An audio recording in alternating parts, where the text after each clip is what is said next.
In every company, there are two organizational charts. The one on paper and the one that lives in the hearts and minds of the people. The formal chart shows you who holds the titles, who reports to whom, and who supposedly makes the decisions. But if you've worked in any office long enough, you know that titles don't always equate to leadership. Sometimes the people making the biggest impact, guiding others through uncertainty and keeping the team together, don't have manager, director, or VP in their title at all. They lead not through authority, but through trust, consistency, and emotional intelligence. These are the unofficial leaders, the people who everyone turns to when things get tough. They're the ones colleagues approach when they don't know what step to take next. When someone says, "Let me run this by so-and-so real quick," it's usually one of those people. Not because they have the final say, but because their judgment is trusted. They bring clarity in confusion. They ask the right questions. They challenge assumptions, and they help others think through a problem without making them feel small or incompetent. They're the second set of eyes you want before sending a big email or launching that tricky project.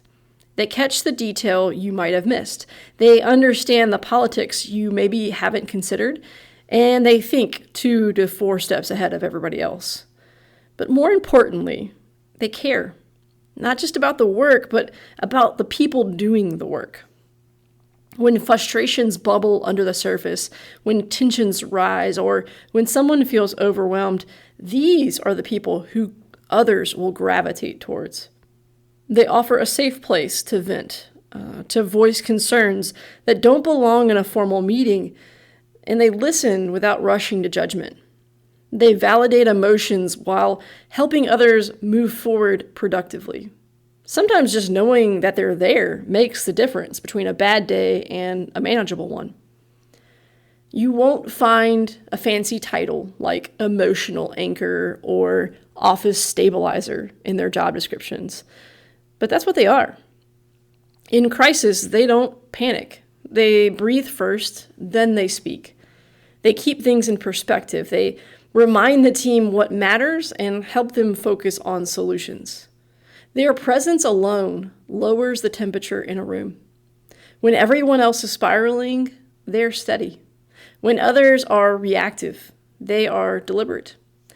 They bring life to the office, not through grand speeches or company-wide memos, but through everyday acts of leadership. A supportive conversation here, a thoughtful suggestion there, a subtle reframe of a problem that suddenly makes a path forward seem obvious.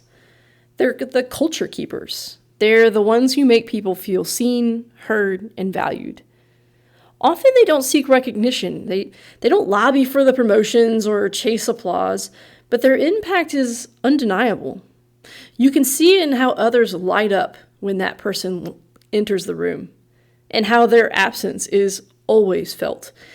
And how often people start their sentences with, "I talked to so-and-so about this, and they had a good point." If you're lucky enough to work with one of these unofficial leaders, learn from them. Watch how they navigate difficult conversations. Notice how they support without enabling, challenge without demeaning, and lead without needing a spotlight.